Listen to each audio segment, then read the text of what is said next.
bicara tentang seputar silsilah Alawiyah. Nah, ini masih dengan Habib Fahmi bin Syahab. Habib, ini ada tabel besar nih apa gitu? Ini adalah monogram silsilah leluhur Alawiyah, Alawiyin atau Alawiyah, keturunan Al-Imam Husain. Dalam kesempatan ini, mari kita cermati kewajaran silsilah keturunan Nabi versi Robitoh Alawiyah dari sudut pandang matematis. Mudah-mudahan video ini bisa bermanfaat, membantu Bani netizen untuk bisa menilai dan menakar kewajaran serta kesahihan silsilah nasab versi Ba Alawi. Hitungan dibuat semudah mungkin dan menarik. Simak baik-baik. Pertama, tahun kelahiran. Tahun kelahiran dipakai untuk mengetahui munculnya suatu generasi. Kedua, Hijriyah ke Masehi. Merubah tahun Hijriyah yang biasa dipakai orang Arab menjadi tahun Masehi untuk mempermudah kita. Ketiga, bagan silsilah untuk mengetahui jalur generasi ke generasi. Keempat, rentang tahun. Kita akan buka bagan silsilah nasab berikut ini untuk mengetahui tingkat kewajaran dari perkiraan usia perkawinan, usia mulai memiliki anak, berapa jumlah generasi dalam 1 abad atau 100 tahun, dan usia rata-rata seseorang meninggal dunia. Dimulai dari beliau baginda Nabi Muhammad sebagai poros utama perhitungan, sampai dengan Ahmad Al-Muhajir.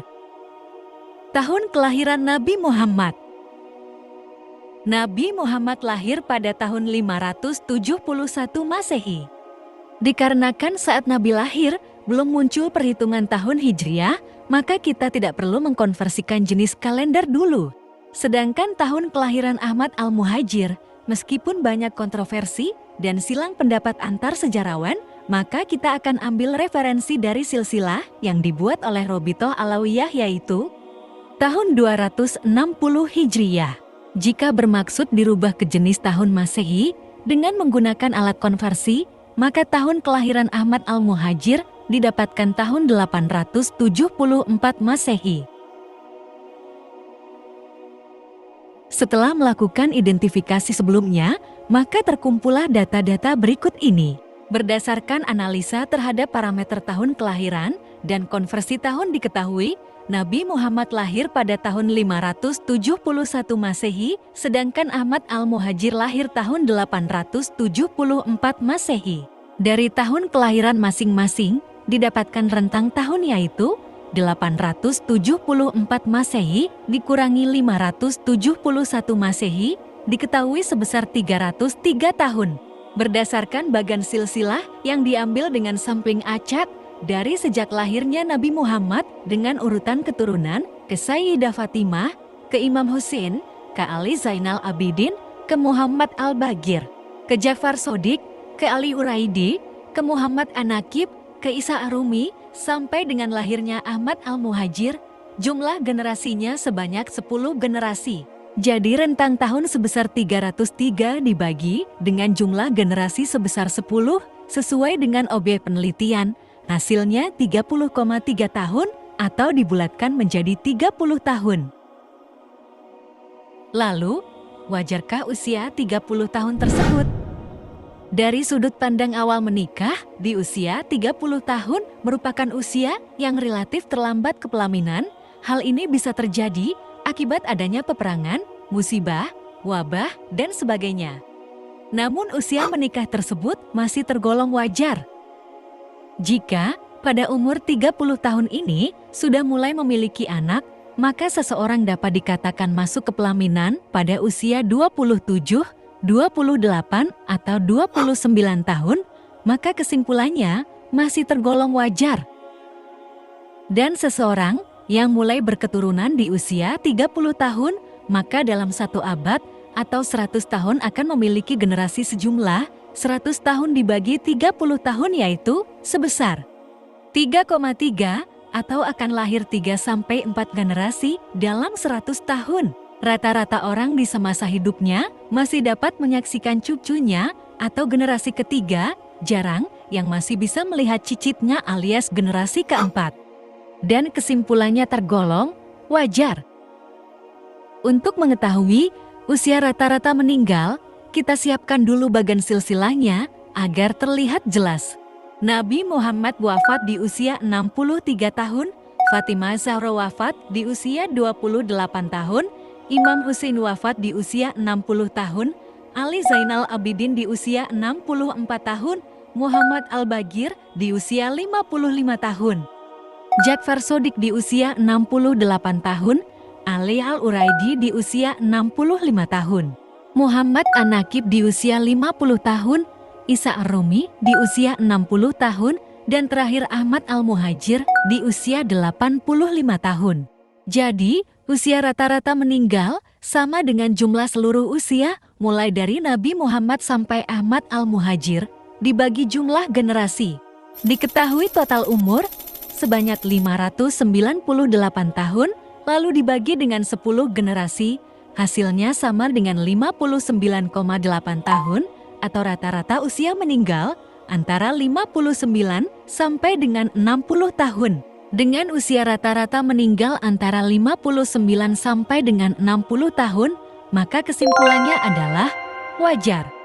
Dengan metodologi yang sama, kita akan tentukan tingkat kewajaran leluhur Ba'alawi menurut versi Robitoh Alawiyah. Dimulai dari poros utama yaitu Nabi Muhammad sampai dengan generasi ke-20 dan generasi ke-30. Dari bagan silsilah, kita cari generasi ke-20. Generasi ke-20 ini termasuk baginda Nabi sebagai generasi pertama, dan di sini kita temukan adalah Ali Maulad Darek. Menurut keterangan, Ali Maulad Darek lahir pada tahun 650-an Hijriyah, atau jika dikonversikan ke tahun Masehi menjadi tahun 1252. Selanjutnya, kita cari generasi ke-30, dan di sini yang kita temukan adalah Ali bin Muhammad bin Ahmad Syihabuddin Al-Asghar, merupakan generasi ke-30 atau keturunan ke-29 versi Robitoh, lahir pada tahun 1040-an Hijriyah atau 1631 Masehi. Terakhir kita akan fokuskan pada ringkasan data statistik silsilah pada layar, terutama pada generasi ke-20 dan generasi ke-30 yang memiliki kemiripan pola pada usia kepelaminan dan jumlah generasi.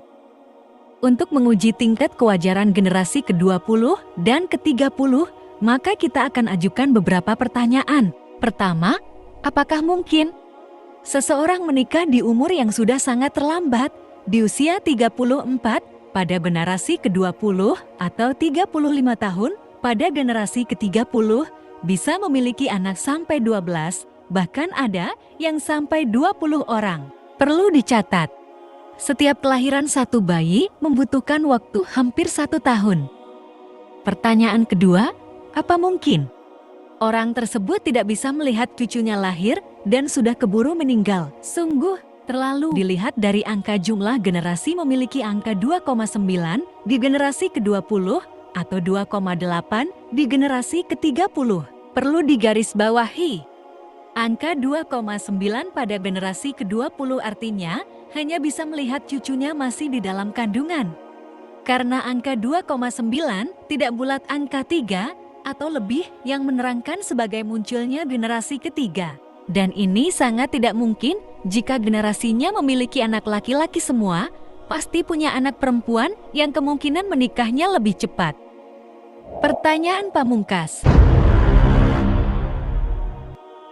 Berdasarkan hitungan data sebelumnya, apabila yang wajar itu adalah setiap 100 tahun muncul 3 generasi, dan jika dihubungkan di kehidupan kita pada masa sekarang dengan mengambil contoh masa 100 tahun, yaitu tahun 1900 sampai tahun 2000 Masehi, maka 1900 Masehi dikurangi tahun kelahiran Nabi, yaitu 571 Masehi, hasilnya adalah rentang tahun sebesar 1329.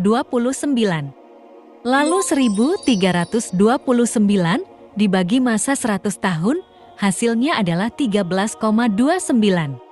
Selanjutnya 13,29 dikalikan 3 maka hasilnya sebesar 39,87 dengan pembulatan 40.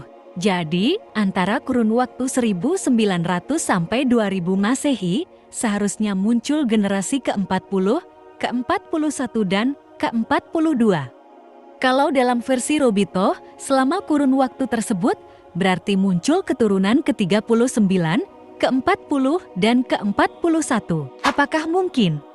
Jika saat ini, ada yang mengaku aku sebagai cucu Nabi keturunan ke-28, 29, 31, 35, 38 bahkan sampai keturunan ke-39. Ingat, generasi yang muncul mulai tahun 1900 dimulai pada angka generasi ke-40 jika lahir tahun 1950-an dan setelahnya pasti akan berbeda. Silakan Bani netizen tentukan kesimpulannya masing-masing.